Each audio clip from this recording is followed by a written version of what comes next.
Hello అండి. ఇప్పుడు నేనంతా ఇంగ్లీష్లోనే చెప్తాను, తర్వాత దాన్ని టొకీగా చెప్తాను. ఇది వెయిటింగ్ ఫర్ విజాలో రెండో స్టోరీ. టివ్ back from west and unable to find lodging in Baroda. అయితే ప్రతి దాంట్లోనూ సోర్స్ చెప్పాలి కాబట్టి సోర్స్ని చెప్తాను, వినండి. Source: doctor Babasaheb Ambedkar writings and speeches, volume 12, edited by Vasant Mohan, Bombay Education Department, Government of Maharashtra, 1993. Part 1, pp. 661-691. Here are some reminiscences drawn by Dr. Ambedkar in his own handwriting. The MSS traced in the collection of the People's Education Society were published by the Society as a booklet on 19th March 1990. It seems from internal evidence that this piece was written about 18 years after Dr. Ambedkar returned from America and Europe, which would put in 1935-1936. This text has been edited for classroom use by Professor Francis W. Pritchett, Columbia University. Original spellings of the proper names have been retained, with inconsistencies standardized according to the author's most frequent usage. Editing has consisted chiefly of slightly adjusting punctuation and breaking up long paragraphs. Bracketed descriptor titles have been added by the editor. ఇప్పుడు మనం రెండో కథలోకి వెళ్ళిపోతాం. అతనికంటే రెండో ఒక సంఘటన అంబేద్కర్ గారు ఆయన జీవితంలో ఎదుర్కో. 2. Back from the West and unable to find lodging in Baroda. In 1916, I returned to India. I had been sent to America by His Highness the Maharaja of Baroda for higher education. I studied at Columbia University in New York from 1913 to 1917. In 1917, I came to London and joined the postgraduate department of the School of Economics of the University of London. In 1918, I was obliged to return to India without completing my studies. Since I had been educated by the Baroda state, I was bound to serve the state. Note: the dates here appear to be a bit confused. Accordingly, on my arrival, I straightway went to Baroda. The reasons why I left Baroda service are quite irrelevant to my present purpose. I do not therefore wish to enter into them. I am only concerned with my social experiences in Baroda, and I will confine myself to describing them. My 5 years of staying in Europe and America had completely wiped out of my mind and consciousness that I was unable to, and that an untouchable wherever he went in India was a problem to himself and to others. But when I came out of the station, my mind was considerably disturbed by question: where to go? Who will take me? I felt deeply agitated. Hindu hotels called Vishis. I knew they were not they would not take me. The only way of seeking accommodation therein was by impersonation. But I was not prepared for it, because I could well anticipate the dire consequences which were sure to follow if my identity was discovered, as it was sure to be. I had friends in Baroda who had come to America for study. Would they welcome me if I went? I could not assure myself. They may feel embarrassed at admitting an untouchable in their household. I stood under the roof of the station for some time, thinking where to go, what to do. It then struck me to inquire if there was any place in the camp. All the other passengers had by this time gone. I alone was left. Some hackney carriage drivers who had failed to pick up any passengers were watching and waiting for me. I called one of them and asked him if he knew if there was a hotel in the camp.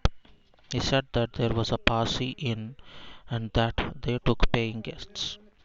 Hearing that it was an inn maintained by Parsis, my heart was gladdened. The Parsis are followers of the Zoroastrian religion.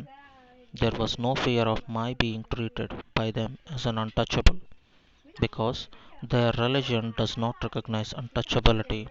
With a heart glad with hope and mind free from fear, I put my luggage in a hackney carriage and asked the driver to drive me to the Parsi Inn in the camp.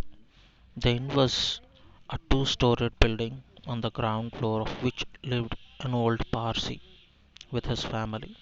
He was a caretaker and supplied food to tourists who came to the stay who came there to stay. The carriage arrived and the Parsi caretaker showed me upstairs. I went up while the carriage driver brought up my luggage. I paid him and went away. I felt happy that after all I had solved my problem of finding a place to stay. I was undressing and I wanted to be at ease. In the meantime, the caretaker came with a book in his hand, seeing as he could well see from my half undressed state that I had no Satra and Kasti, the two things which prove that one is a Parsi. In a sharp tone, he asked me who I was, not knowing that his inn, not knowing that this inn was maintained by the Parsi community for the use of Parsis only. I told him that I was a Hindu. He was shocked and told me that I could not stay in the inn. I was strongly shocked by his answer, and was cold all over. The question returned again, where to go? Composing myself, I told him that, though a Hindu, I had no objection to staying there if he had no objection. He replied, how can you? I have to maintain a register of all those who inn stay in the inn. I saw his difficulty. I said I could assume a Parsi name for the purpose of entering it in the register. Why do you object? If I do not object, you will not lose. You will earn something if I stay here. I could see that he was inclined favorably. Evidently, he had no tourist for a long time, and he did not like to forego the opportunity of making a little money. He agreed on a condition that I pay him a rupee and a half per day for board and lodging, and enter myself as a Parsi in his register. He went downstairs and heaved a sigh of relief, and the problem was solved, and I felt very happy. But alas, I did not then know how short was to be this happiness. But before I describe the tragic end of my stay in the inn, I must describe how I passed my time during the short period I lived therein. The inn on the first floor had a small bedroom, and adjoining it was one small bathroom with a water tap in it. The rest was one big hall. At the time of my stay, the big hall was filled up with all sorts of rubbish, planks, benches, broken chairs, etc. In the midst of these surroundings, I lived a single solitary individual. The caretaker came up in the morning with a cup of tea. He came again at about 9:30 a.m. with my breakfast or morning meal. A third a third time he came up at about 8:30 in the evening with my dinner. The caretaker came up only when he could not avoid it, and on these occasions he never stayed to talk to me. The day was spent somehow. I was appointed as a probationer in the Accountant General's office by the Maharaja of Baroda. I used to leave the inn at about 10 a.m. for the office and return late at about 8 in the evening, contriving to while away outside the inn as much time in company of friends as I could. The idea of returning to the inn to spend the night therein was most terrifying to me, and I used to return to the inn only because I had no other place under the sky to go for rest. In this big hall on the first floor of the inn, there were no fellow human beings to talk to. I was quite alone. The whole hall was enveloped in complete darkness. There were no electric lights, nor even oil lamps to relieve the darkness. The caretaker used to bring up for my use a small hurricane lamp. Its light, its light could not extend beyond a few inches. I felt that I was in a dungeon, and I longed for a company of some human being to talk to, but there was no one. In the absence of the company of human beings, I sought the company of books, and read. Absorbed in reading, I forgot my lonely condition. With the chirping and flying about of the bats, which had made the hall their home, often distracted my mind and sent cold shivers through me, reminding me of what I was endeavoring to forget, that I was in a strange place under strange conditions. Many a time I have been angry, but I subdued my grief, my anger, through the feeling that though it was a dungeon, it was a shelter, and that some shelter was better than no shelter. So heart rendering, so heart rending my way was my condition that when my sister's son came from Bombay, bringing my remaining luggage, which I had left behind, and when he saw my state, he began to cry so loudly that I had to send him back immediately. In this state, I lived in the Parsi inn, impersonating a Parsi. I knew that I could not long continue this impersonation, as I could be discovered some day. I was therefore trying to get a state bungalow to stay in, but the Prime Minister did not look upon my request with the same urgency as I did. My petition went from officer to officer, and before I got the final reply, the day of my doom arrived. It was the 11th day of my stay in the inn. I had taken my morning meal and had dressed up and was about to step out of my room to go to the office. As I was picking up some books which I had borrowed overnight for returning them to library, I heard the footsteps of the considerable number of people coming up the staircase. I thought they were tourists who had come to stay and was therefore looking out to see these friends who were instantly I saw a dozen angry looking, tall, sturdy Parsis, each armed with a stick, cooking towards coming towards my room. I realized that they were not fellow tourists and they gave proof of it immediately. They lined up in front of my room and fired a volley of questions. Who are you? Why did you come here? How dare you to take a Parsi name? You scoundrel! You have polluted the Parsi inn. I stood silent. I could give no answer. I could not persist in impersonation. It was in fact a fraud, and the fraud was discovered. And I am sure if I had persisted in the game I was playing, I would have been assaulted by the mob of angry and fanatic Parsis, and probably doomed to death. My meekness and my silence averted the storm. One of them asked when I thought of vacating. At that time, my shelter I prized more than my life. The threat implied in this question was grave one.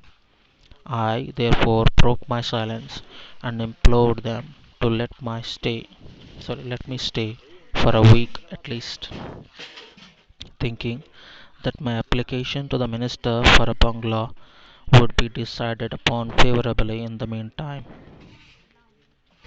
But the Parsis were in no mood to listen. They issued an ultimatum. They must not find me in the inn in the evening. I must back off. They held out dire consequences and left. I was bewildered. My heart sank within me. I cursed all and wept bitterly. After all, I was deprived of my precious possession, namely my shelter.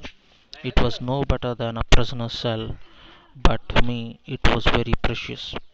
After the Parsis were gone, I sat for some time engaged in thinking, seeking to find a way out. I had hopes that I would soon get a state bungalow and my troubles would be over. My problem was therefore a temporary problem, and I thought that going to friends would be a good solution. I had no friends among the untouchables of the Baroda state, but I had friends among the other classes. One was a Hindu and the other was an Indian Christian. I first went to my Hindu friend and told him what had befallen me. He was a noble soul and a great personal friend of mine.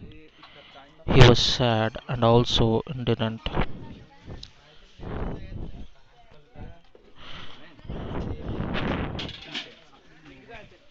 So indignant. He, however, let fall one observation. He said, "If you come to my home, my servant will go." I took the hint and did not press him to accommodate me.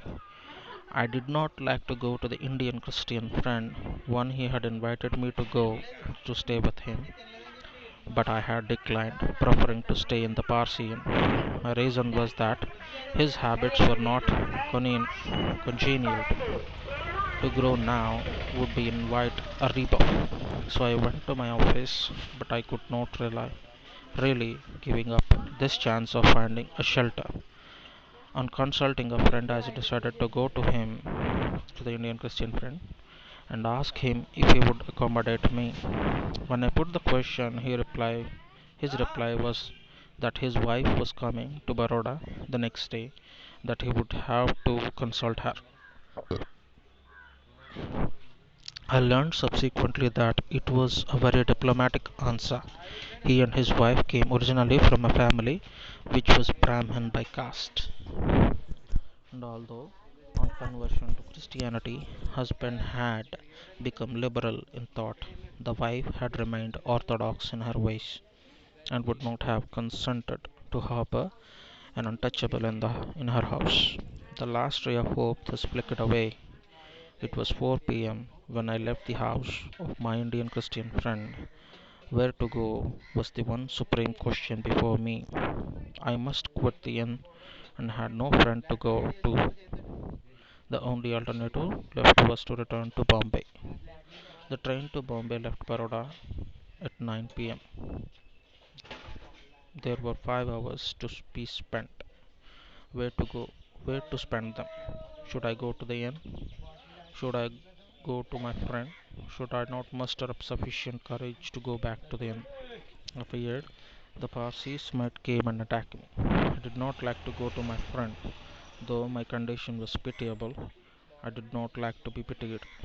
I decided to spend the 5 hours in public garden, which is called Kamati Bagh, on the border of the city at the camp.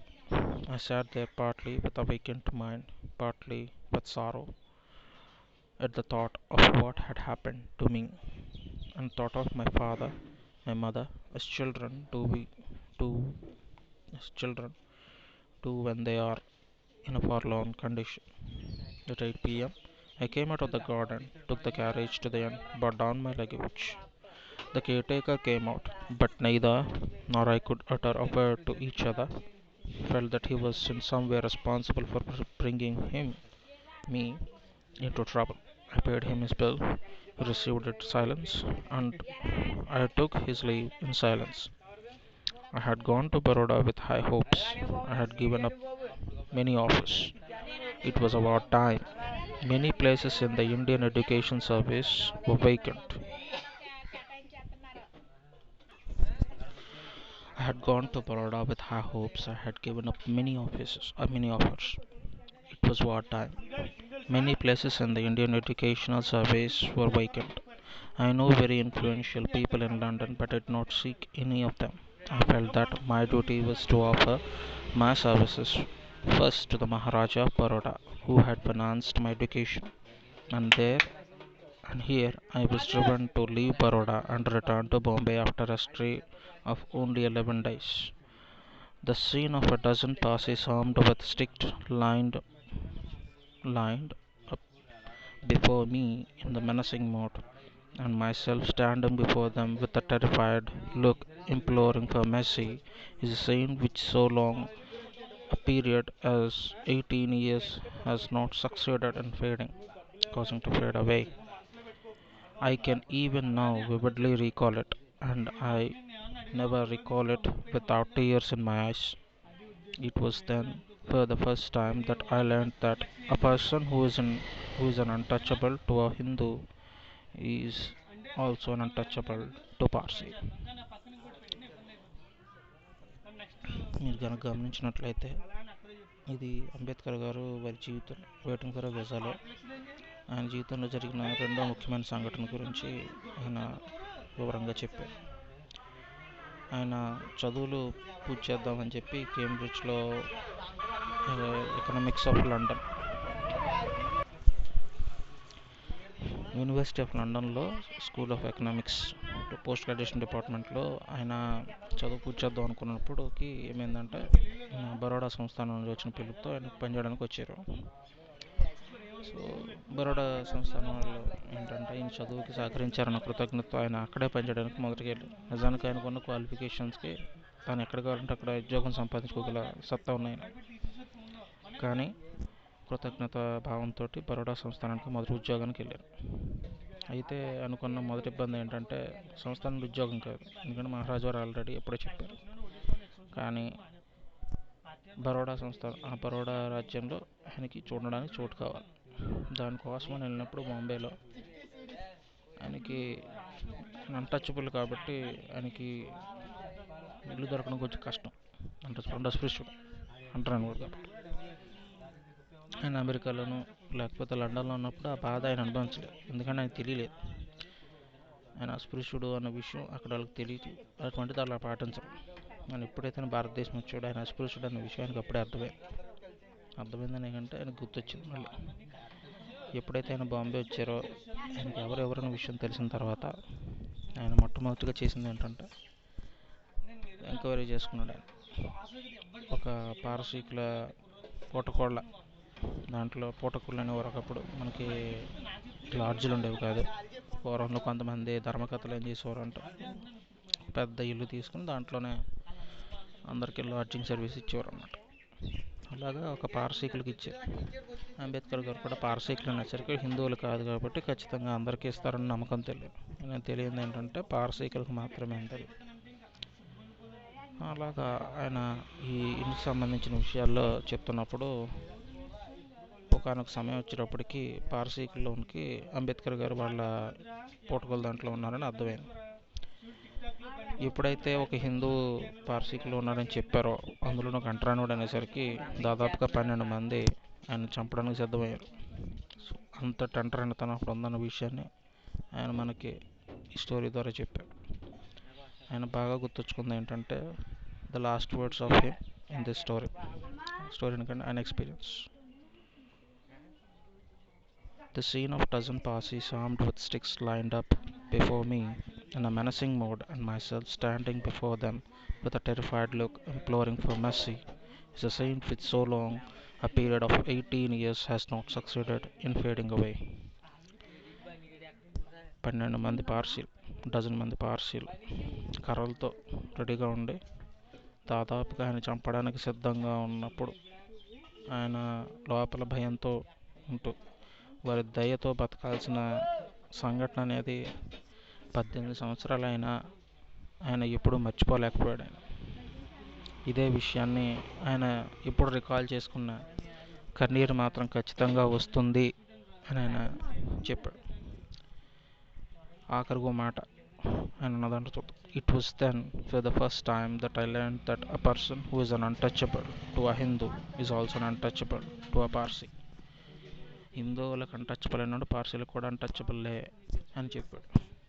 మీరు కనుక గమనించినట్లయితే మధ్యలో ఇంకొక సంఘటన, ఆయన ఇద్దరి దగ్గరికి వెళ్ళాడు ఉందామని, ఎవరి ఇల్లు ఆపేసరికి. ఆ సమయంలో మొదటగా ఆయన ఒక హిందువుని ఆశ్రయిస్తే, నేను కనుక నీకు ఇల్లు ఇస్తే నాకు పనిచేసే వాళ్ళందరూ నా ఇల్లు వదిలేస్తారు, నాకు పనిచేయడం మానేస్తారని చెప్పి. అక్కడ ఉద్దేశం అక్కడే తెలుస్తుంది, అంటే సమాజంలో ఎటువంటి స్థాయిలో అక్కడ స్పృశ్యత అనేది ఉందా. రెండవది, ఒక క్రిస్టియన్ ఫ్రెండ్ దగ్గరికి వెళ్ళారు, బ్రాహ్మణ్ కన్వర్టెడ్ క్రిస్టియన్, ఆయనకు లిబరల్ ఆలోచనలు ఉన్నా ఆయన భార్యకి అటువంటి ఆలోచన లేవు. సో ఇక్కడే మనకి అర్థమవుతుంది అంబేద్కర్ గారు అనుభవించిన క్షోభ ఎలాంటిది. అంత చదువుకున్న వ్యక్తికి ఎలాంటి క్షోభ ఉంటే చదువుకున్న పరిస్థితి ఎలా ఉంటుందో మనం చెప్పక్కర్లేదు. సో కుదిరితే అందరికీ షేర్ చేయండి. వెయిటింగ్ ఫర్ అ విజ్ అనే బుక్ని అందరూ చదవండి. జై హింద్.